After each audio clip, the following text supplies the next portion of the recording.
Bonjour, bonjour, bienvenue sur le plateau de Bâti-Journal TV. Nous sommes à Nantes et nous sommes au Carrefour international du bois. Et avec mes 4 invités, nous allons parler bois et patrimoine. À côté de moi, Françoise Leray, bonjour. Bonjour. Vous êtes adjointe à la culture et au patrimoine de la ville de Mélès, c'est ça? Tout à fait. Mélès, c'est où 12 km au nord de Rennes. Voilà, entre le canal d'Illérance et l'axe Rennes-Saint-Malo. Combien d'habitants? On approche les 7000. Alors oui, c'est une petite ville. Voilà, une petite ville. On est déjà, c'est un gros bourg. À côté de vous, enfin, à côté de moi, monsieur François Auger, bonjour. Bonjour. Vous êtes architecte du patrimoine. Vous êtes aussi charpentier et vous êtes aussi meilleur ouvrier de France, c'est ça? Oui, donc j'ai fait mon tour de France chez les compagnons du devoir. Je suis compagnon. Voilà, vous êtes compagnon et ensuite vous êtes devenu architecte. Oui, sur le tard. J'ai quand même eu une carrière de charpentier et architecte sur le tard, du patrimoine sur le tard. Oui. Bon, parfait. À côté de vous, monsieur Bernard Le Chevalier, bonjour. Bonjour. Vous êtes rédacteur en chef du magazine Atrium, qu'on va présenter tout à l'heure. Et à côté de vous, Jean-Emmanuel Hermès, bonjour. Bonjour. Vous êtes directeur général de l'interprofession nationale France Bois-Forêt. C'est parfait. J'ai bien dit? C'est parfait. C'est parfait. Alors on va commencer avec Bernard Le Chevalier et on va parler avec vous 4 d'un concours qui a été mis en place entre, on va dire, la revue Atrium et puis l'interprofession nationale, France Bois-Forêt. Déjà Bernard Le Chevalier, je voudrais que vous me disiez Atrium, qu'est-ce que c'est? Et puis ensuite, pourquoi ce concours? Alors Atrium, c'est une revue trimestrielle qui est entièrement dédiée au monde du patrimoine. Aussi bien le patrimoine bâti que de plus en plus un patrimoine immatériel lié au savoir-faire qui sont à la fois nécessaires à la restauration de ce patrimoine bâti et essentiels à conserver au sein de notre société. Donc notre mission chez Atrium, c'est de faire connaître au monde du patrimoine, mais aussi au monde du bois, au monde du bâtiment, que quelque part, il y a des techniques particulières, il y a des opérations qui sont importantes en matière de patrimoine, et c'est de les mettre en avant pour les faire connaître de l'ensemble des professionnels du secteur. D'où l'idée du concours, c'est la Oui. deuxième édition. Alors, pourquoi le concours du bois? Parce que, quelque part, la ressource est essentielle en matière de patrimoine, c'est-à-dire que l'usage du bois, le choix des essences, la proximité, le savoir-faire, les gestes mis en place, tout ça, il y a toute une culture autour de ça qui nous paraît intéressant à préserver, à mettre en avant, à faire connaître.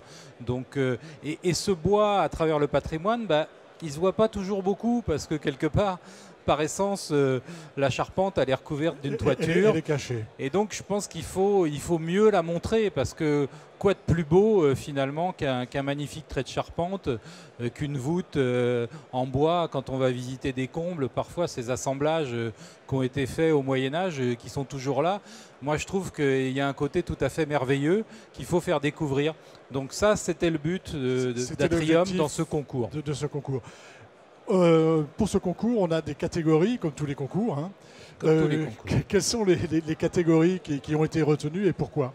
Alors, on a retenu un certain nombre de catégories qui correspondent à des actions parfois un peu différentes. Donc, on a une catégorie sur le patrimoine monumental et religieux, c'est-à-dire plutôt des gros chantiers, des grosses interventions. Après, on a une catégorie patrimoine de proximité, parce que en France, il y a un patrimoine de proximité extrêmement important et que souvent, il y a beaucoup de difficultés. Il n'y a pas toujours le même intérêt financier du gouvernement, des collectivités pour ce petit patrimoine. Il est souvent restauré par des associations. Il est beaucoup plus difficile de mobiliser des fonds sur ce type de patrimoine. Donc, il nous paraissait intéressant de faire cette catégorie spécifique sur le patrimoine de proximité qui vraiment nourrit l'ensemble de notre territoire. Et pour autant, il est très important souvent dans la perception qu'on a des territoires à travers ce patrimoine de proximité. Ensuite, on a fait une catégorie patrimoine et modernité Alors modernité, pas toujours au sens d'une construction contemporaine, mais à la fois le réemploi d'un patrimoine, un nouvel usage, et puis aussi la rupture architecturale, parfois avec un patrimoine contemporain mis en contraste avec un patrimoine ancien. Et puis le mariage des deux. Et puis on s'est donné un petit peu une possibilité de récompenser des opérations un petit peu plus spécifiques. Et on a un coup de cœur du jury qui nous a permis cette année, j'en dévoile pas plus, mais vous verrez quelque chose de très original. Des partenaires avec ce concours, quels sont-ils Des partenaires, un ensemble de partenaires, parce que dans la démarche d'Atrium, on a cette volonté de mettre en avant l'ensemble des professionnels et associatifs et institutions qui travaillent autour du patrimoine, car ils sont nombreux. Le patrimoine, c'est un travail de groupe. On ne pourrait pas simplement restaurer le patrimoine tout seul. Donc on a avec nous les communes forestières, on a l'association des architectes du patrimoine, on a le GMH, le groupement des entreprises de monuments historiques, on a le salon international du patrimoine culturel, l'association Maisons Paysannes de France et également l'Union Rempart qui fait un travail tout à fait fantastique autour de chantiers très intéressants en matière de patrimoine. Merci. Et je vais vous donner la parole, Jean-Emmanuel Hermès, parce que vous êtes notre partenaire principal. Vous êtes le partenaire principal et vous êtes le co-organisateur du concours et vous êtes aussi le financeur. Pourquoi cet intérêt de l'interprofession nationale pour le patrimoine ? Alors c'est une bonne question. Elle est peut-être arrivée un petit peu tardivement, cette découverte du patrimoine. Et c'est effectivement lors d'un moment un peu tragique que nous avons tous vécu avec l'incendie de Notre-Dame de Paris.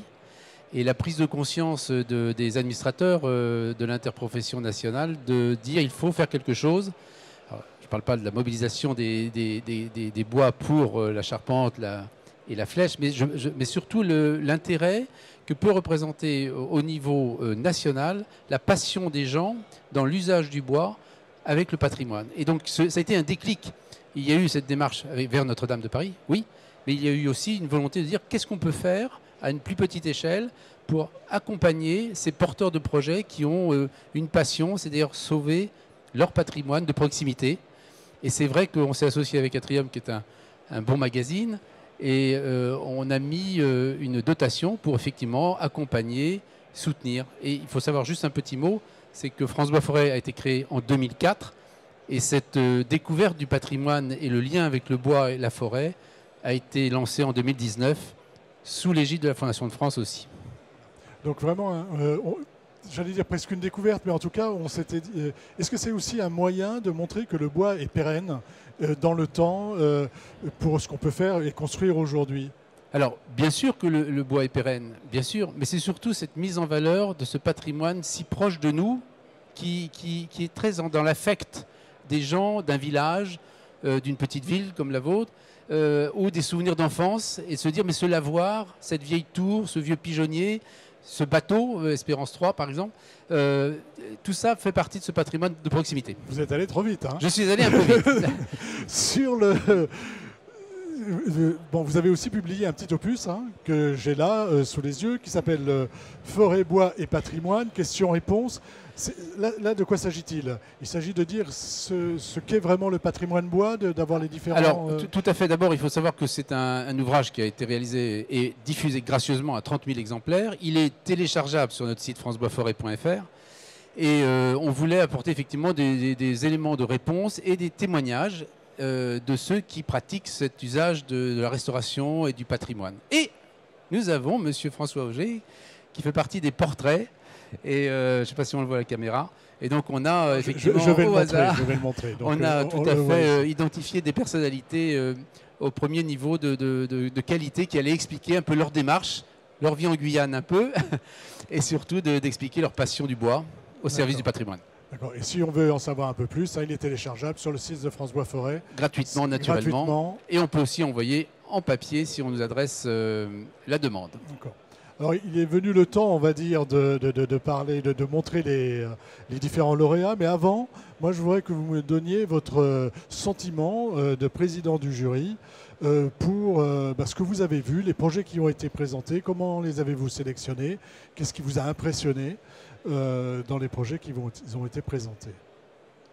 Donc, ce qui est intéressant dans ce concours, c'est qu'il y a effectivement plusieurs échelles de projets, donc qui révèlent du patrimoine matériel et immatériel, parce qu'effectivement, ce que j'ai apprécié dans ce concours, ce sont tous les critères qui permettent justement de pouvoir les sélectionner. Donc autant sur la ressource matière bois, parce qu'il y a aussi un patrimoine qu'il faut arriver à révéler, c'est toutes ces forêts qui sont entretenues par toute une filière bois avec les experts forestiers. Donc ils sont souvent dans l'ombre, mais sans eux, on n'aurait pas la matière première. Donc il y a la ressource, il y a l'intégration du projet dans son paysage, il y a la notion de pérennité, aussi d'économie sociale, c'est-à-dire, c'est bien beau d'avoir un projet, mais il faut lui donner du sens. Et là, pour le coup, il faut qu'il s'insère aussi dans une économie à l'échelle d'un village, que les gens puissent se l'approprier, etc.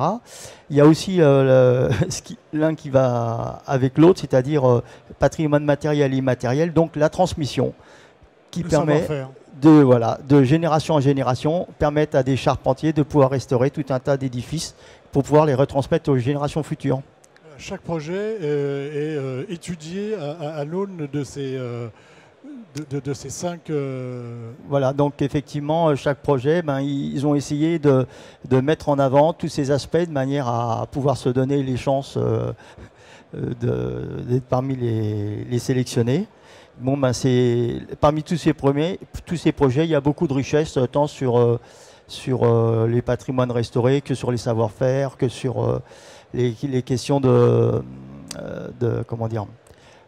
d'intérêt du patrimoine à l'échelle d'un village et d'une région. Il faut que ce soit vraiment du local, qui ait un intérêt.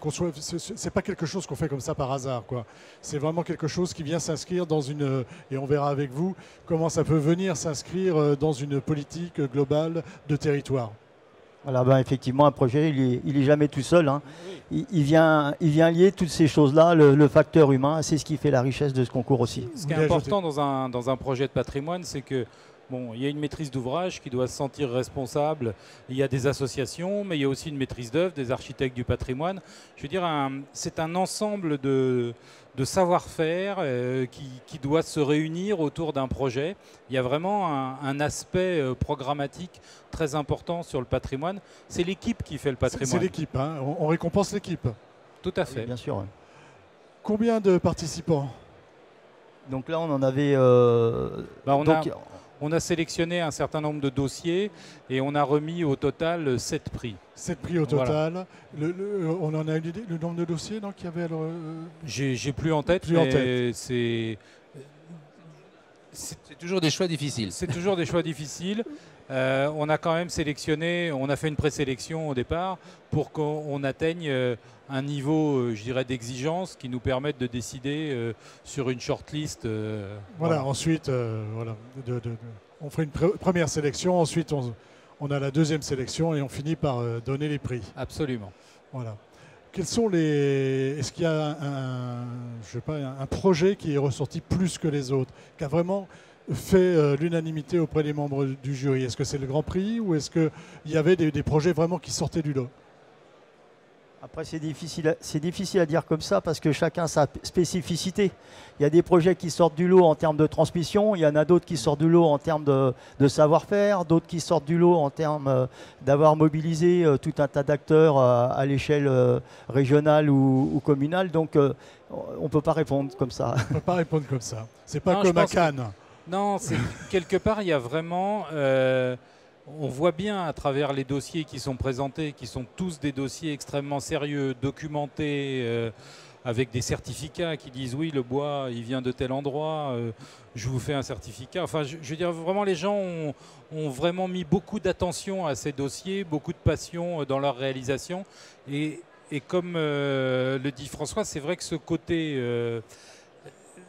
quelque part, il y a une forte implication à des endroits qui peuvent être différents. C'est-à-dire on peut avoir un très beau projet architectural et puis ailleurs un projet qui architecturalement est peut-être moins intéressant, mais il y a une telle dynamique derrière en termes social que ça mérite vraiment qu'on les aide, quoi. Surtout au niveau associatif. Oui, je partage ça. Nous avons eu le même cas avec les Journées internationales des forêts, chaque année, où on fait des trophées. Et effectivement, on a le trophée magnifique, mais aussi l'enthousiasme populaire, la diffusion, l'essaimage, la poursuite d'un projet qui avait démarré quelques années plus tôt. Donc c'est vrai que c'est très difficile. Mais votre idée de palme d'or, c'est une bonne idée, sauf qu'on ne mettra pas une palme, naturellement, mais peut-être un chêne, ou un résineux ici. À garder. Juste une dernière question sur les membres du jury. Qui sont les membres du jury? Alors, les membres du jury, avec un micro. Les membres du jury, les membres je ne voudrais oublier personne. Voilà, alors. donc, il faut... donc le jury, il est présidé par François Auger, donc on l'a présenté. Et puis après, chacun des partenaires envoie un représentant. Donc les partenaires qu'on a cités tout à l'heure. Voilà, donc il y avait les Maisons Paysannes de France, il y avait l'Union Rempart, il y avait France Bois Forêt, voilà, tous les partenaires. Il y avait le GMH qui était là aussi. Donc en général, soit un président d'honneur, soit un directeur général, soit voilà, j'ai plus en tête tous les noms de tout le monde, mais ce qui faisait un jury d'une douzaine de personnes, je crois, au total. Et diversifié quand même. Et très diversifié. C'est-à-dire qu'on a quand même aussi quelqu'un de Chaillot, une enseignante de Chaillot. Enfin voilà, on a des gens aussi bien du côté de l'architecture que du côté de la réalisation des entreprises, mais aussi des associations. Ça représente l'ensemble de ce qu'on a vu tout à l'heure, en fait. Absolument. La démarche d'Atrium, elle est celle-là. Elle est toujours sur un sujet donné, de faire le tour de tous les professionnels, de toutes les institutions qui tournent autour du projet.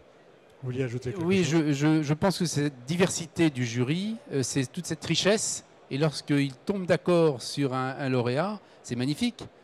Parce que tout le monde n'est pas toujours d'accord au même moment, au même instant et à la même direction. Donc là, c'est formidable. Formidable. Je dirais que les débats ont été assez consensuels et que les décisions ont été prises toutes à l'unanimité, sans difficulté. Non, puis la richesse du débat, de cette diversité, on a un regard par notre spécialisation. Et le fait de pouvoir débattre nous fait découvrir d'autres aspects des choses sur ce même projet. Et ça nous enrichit aussi. Et c'est ce qui, à un moment donné, arrive à une unanimité sur le classement. Alors, on y va sur le classement. Alors, présentez-nous, dites-nous, puis présentez-nous en quelques mots de quoi il s'agit. Voilà. Donc, dans la catégorie patrimoine monumental et religieux, donc on avait pour le deuxième prix le château de Saconnet. Je ne sais pas si on le voit. Voilà. Il n'y aura pas de photo du coup. Si, il y aura des photos. Ah, voilà. Voilà. Donc il y a tout un tas de séries de photos. Donc c'est un jeune propriétaire qui s'est investi dans la restauration de ce monument. Et donc, il est arrivé aussi à impliquer beaucoup de personnes en termes d'associations, maires, communautés de communes, de manière à ce que les gens autour de ce projet s'approprient leur patrimoine. Donc, et puis, les réalisations étaient bien faites. Et ça a été également suivi par la DRAC, il me semble. Oui, et en plus, bon, c'est vraiment des bois de proximité qui appartiennent à la propriété, donc il a ses propres bois. Il a ses propres bois. Donc voilà, il y a un respect total au niveau de la ressource et de la matière. D'accord. Voilà. Matière locale. Suivant. Alors donc ce prix est doté par la Fondation France Bois Forêt pour notre patrimoine d'un prix de 2 000 €. Voilà. Et donc, celui qui a la première place dans ce classement, c'est le château de Rochefort. Donc, en tout cas, ce qui nous a sensibilisés pour avoir mis ce monument en premier, c'est que il était en état de ruine et que ce projet a permis de le sauver, de le ressusciter quelque part. Donc c'était un projet salvateur. Donc il y a eu à un moment donné des charpentes existantes, mais comme ce château n'était pas entretenu, voilà. Donc ils ont fait intervenir une entreprise de charpente spécialisée aussi dans le monument historique. Donc toute une charpente en chêne. Ils ont restitué donc les volumes de l'entrée du château. Et bon, ben, couvert pour l'instant en tôle, en bac acier, mais maintenant je pense qu'on est dans la bonne voie pour ce monument étincelle pour pouvoir après, étape par étape, amener des campagnes de restauration. Là, la première étape, elle a permis de restituer les volumes et la charpente. Voilà, et la charpente. Et d'ores et déjà, il est visitable en partie, donc ça l'a rendu accessible au public alors qu'il était à l'état de ruine. Il faut s'approcher un petit peu de la table. Merci. Et ce qui est à souligner, toujours pareil, dans la réussite d'un projet, on a bel et bien un maître d'ouvrage, on a un architecte, donc là en l'occurrence c'est un architecte du patrimoine qui a su aussi donner les bonnes directions pour la restauration de ce projet. Il y a les bonnes entreprises, voilà, c'est tout un ensemble. Voilà. C'est une équipe. Allons-y sur les autres parce que je vois que le temps tourne. Donc voilà. Donc ensuite on a le patrimoine de proximité. Donc en deuxième prix on a l'aumônerie, le manoir de l'aumônerie.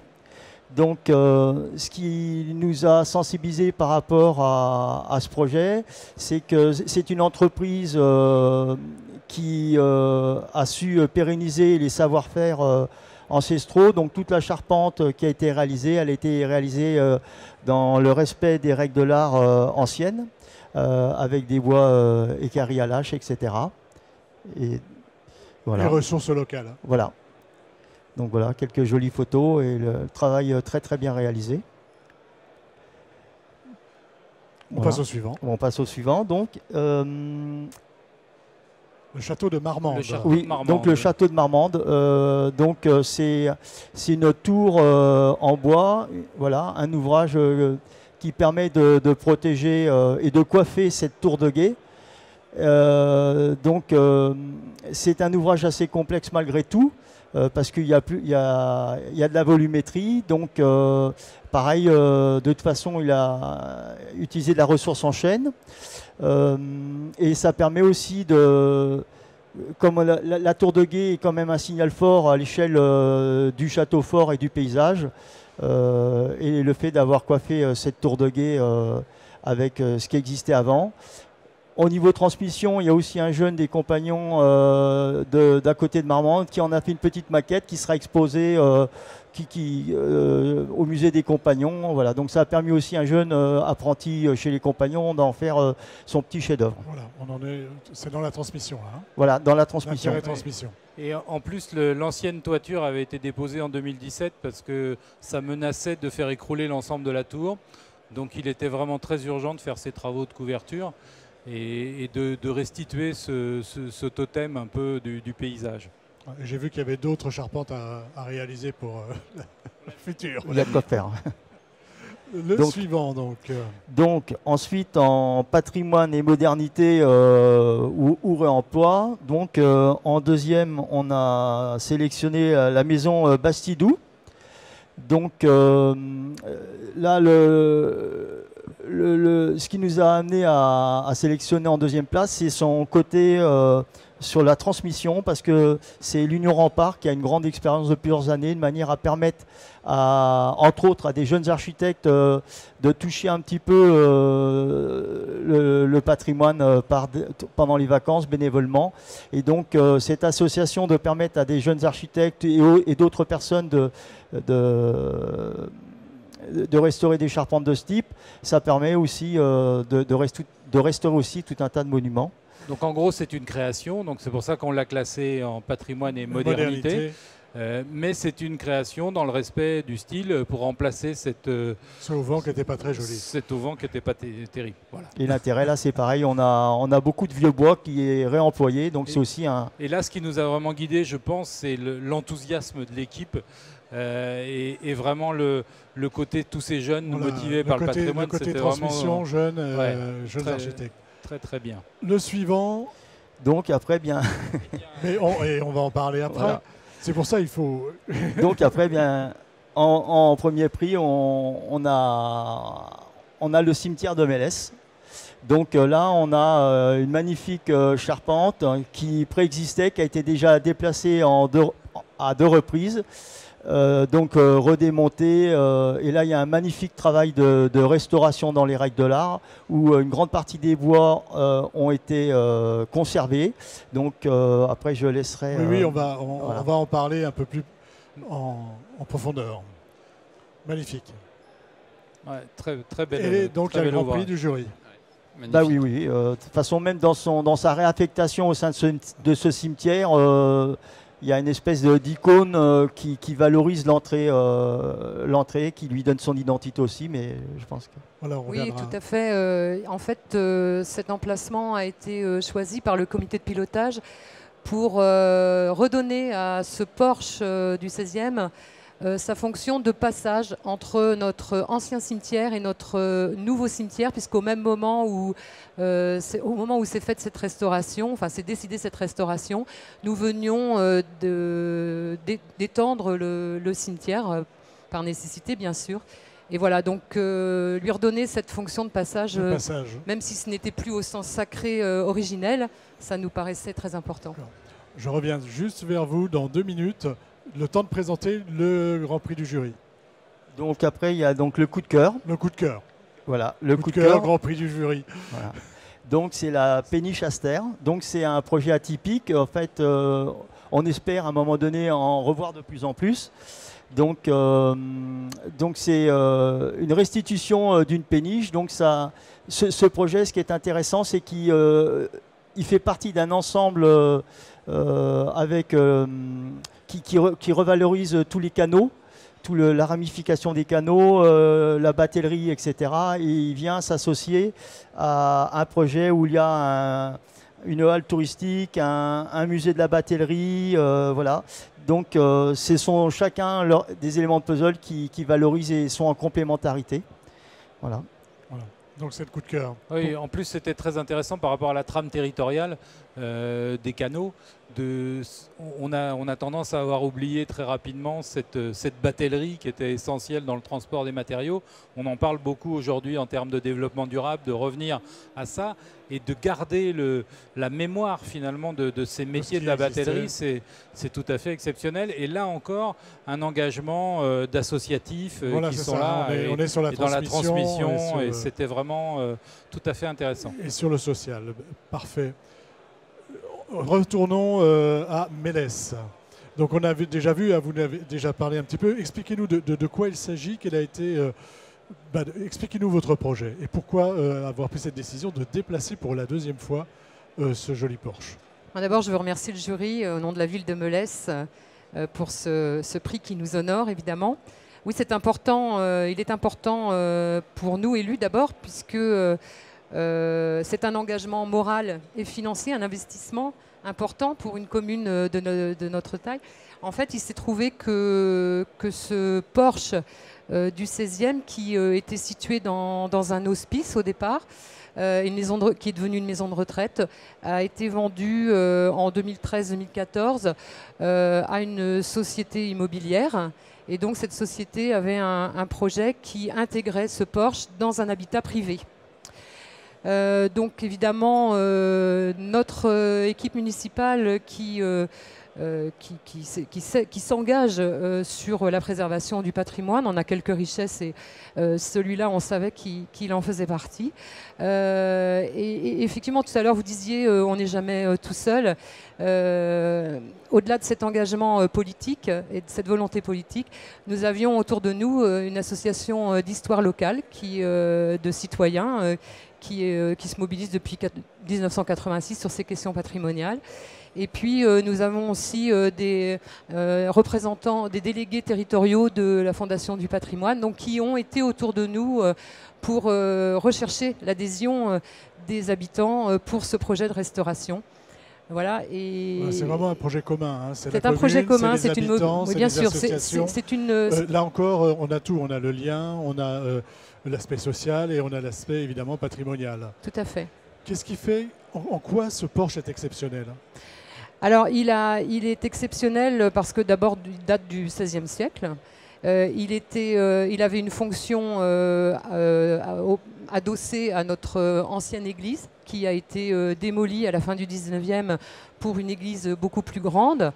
Et il a été sauvé à ce moment-là par le chanoine Thébault, qui l'a donc installé à l'entrée de la chapelle qu'il a construite alors. Et au moment de nous poser la question de sa restauration, il a bien sûr été expertisé.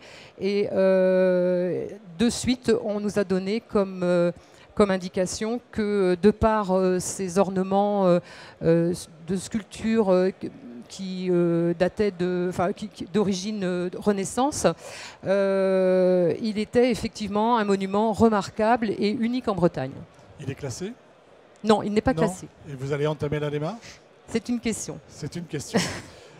Comment se sont passés déjà, pour une commune, vous êtes une commune de 7000 habitants, Oui. Il faut financer des projets comme ceux-ci. Tout à fait. Est-ce que c'est des projets qui sont bien acceptés par la population quand on dit voilà, on va dépenser de l'argent pour déplacer le Porsche et aller le mettre au cimetière et expliquez-nous comment ça se passe et comment vous communiquez sur un projet de patrimoine comme celui-ci. Eh bien, c'est là où les acteurs qui nous entourent sont importants. Hein. Et nous avons eu une année où nous avons, en accord avec l'immobilier, et en attendant que son projet se réalise, nous avons eu une année pour accompagner les habitants à visiter ce monument. Leur expliquer la valeur, accompagner ces visites de l'association d'histoire locale, donc, qui redonnait du sens aux traces du passé, et aussi par des artisans locaux qui venaient aussi soutenir cette démarche. Parce qu'évidemment, ce sont des artisans locaux qui ont restauré, comment ça s'est passé? Alors, artisans locaux, disons, oui, au sens large, enfin, la région, jusqu'à la région, mais locaux aussi autour de Rennes et pas loin de la commune aussi. Et nous avons aussi, dans les actions, mis en place un forum des métiers du patrimoine bâti, où là, effectivement, tous les artisans locaux qui œuvrent pour le patrimoine bâti sur notre secteur se sont mobilisés auprès des scolaires, pour accueillir les scolaires, pour accueillir la population et donner effectivement l'intérêt, donner du sens justement à faire perdurer tous ces savoir-faire, comme vous le disiez tout à l'heure. Alors, financement, comment on finance un projet comme celui-ci? C'est du financement participatif, c'est la commune? Les deux. Vous achetez Alors, il s'est trouvé que du fait qu'il y avait ce projet immobilier, alors donc on a eu des négociations avec l'immobilier déjà, puisque elle lui appartenait. Enfin, ce monument lui appartenait. Donc, ces négociations ont conduit à ce qu'il fasse don pour 1 euro symbolique à la commune ce monument. Donc, une fois que cette négociation a été faite, il a fallu le démonter très rapidement, puisque lui, il avait besoin de créer sa résidence. Et donc, qui dit démonter, il a fallu se poser la question immédiate de la restauration. La restauration. On n'a pas eu le temps vraiment de... Enfin, souvent, on met en place une souscription pendant 1 an ou 2, et puis voilà, après, là, nous, on n'a pas eu le temps. Il a fallu s'engager tout de suite. Il fallait l'enlever. Puisqu'il était démonté, il fallait aller vers la restauration, dans les règles de l'art. Donc, c'était estimé à 300 000 euros. Au bout du compte, à la commune, il coûte 283 000 euros. Nous avons mis en place une souscription participative par une convention tripartite avec la Fondation du patrimoine, l'association d'histoire locale et la commune. Donc il y a eu des actions de mener pour inciter aux dons. Voilà, et on a atteint c'était estimé à 40 000 euros la participation, et on a atteint quasiment Donc on a pu le financer en tout cas. Voilà, et puis voilà. Voilà, et maintenant on va parler de la restauration proprement dite. Oui. C'est-à-dire on le démonte, il part dans un atelier. Tout à fait, les ateliers Lebert au Cap-Sizun. Hein. Voilà. Et ensuite, comment ça se passe? Eh bien, il est... Qu'est-ce qu'on restaure exactement? Parce qu'en fait, c'est un Porsche en bois. Hein. Je ne sais pas si vous l'avez vu, mais c'est un Porsche en bois. Oui, on a vu. Voilà. Ce qui est Et intéressant donc pour notre sujet. cette société Lebert, effectivement, a fait tout ce travail de récupération au maximum des matériaux originels. Donc c'est du traitement, c'est quelques greffes. Et puis voilà, c'est aussi au moment où il a été la première fois déplacé. On ne sait pas très bien comment il a été déplacé, ce qui a été à ce moment-là refait. Le chanoine avait le projet aussi de le restaurer, mais il n'a pas pu le faire parce qu'il est décédé avant. Et donc, il a fallu aussi enlever des clous, des choses comme ça qui avaient été rajoutées. Voilà, on lui a redonné ça.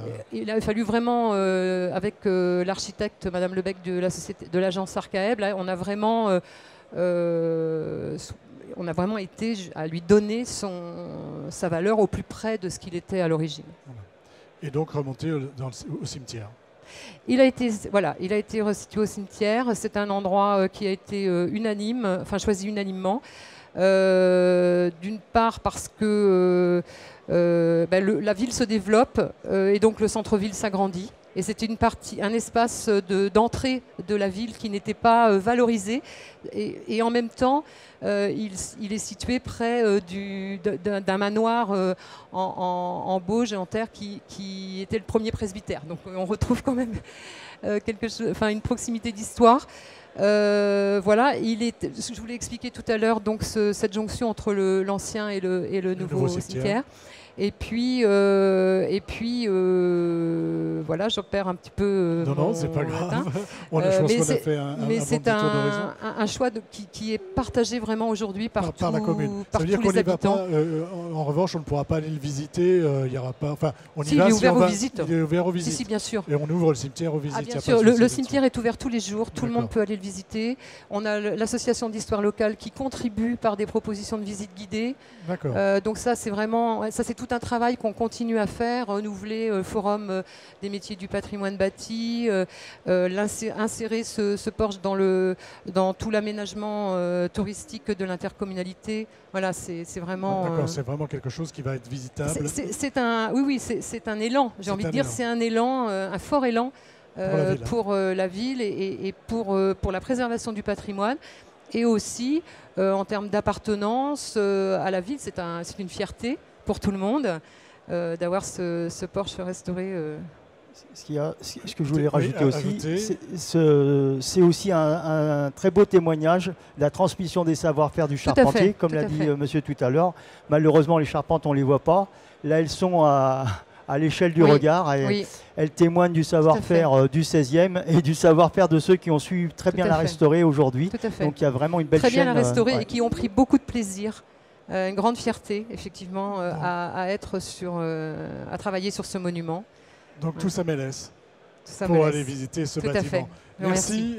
Alors, juste un mot de conclusion parce qu'on a dépassé énormément. Un mot de conclusion, donc je rappelle simplement que le concours est doté au total de 20 000 € de prix qui se répartissent pour chaque catégorie. Le premier prix c'est 4 000 €, le deuxième prix c'est 2 000 € et on remettra également 2 000 € à notre coup de cœur. Voilà, donc ce qui fait la dotation qui est aimablement versée par la Fondation France Bois Forêt pour notre patrimoine et l'interprofession nationale. Merci à madame. Et donc Atrium, magazine auquel on peut s'abonner bien sûr en allant sur le site. Et puis le petit opus sur la forêt, le bois et le patrimoine. Merci à tous les quatre d'être venus sur le plateau de Bâti Journal pour nous parler donc patrimoine et pour révéler les lauréats du concours organisé par Atrium et l'interprofession nationale France Bois Forêt. Une émission que vous pouvez retrouver sur notre site internet, comme toutes les émissions, comme ce que nous allons tourner ici, au Carrefour International du Bois. Ce sera aussi en ligne sur le site du Carrefour International et sur le site de France Bois Forêt. .fr. Merci à vous.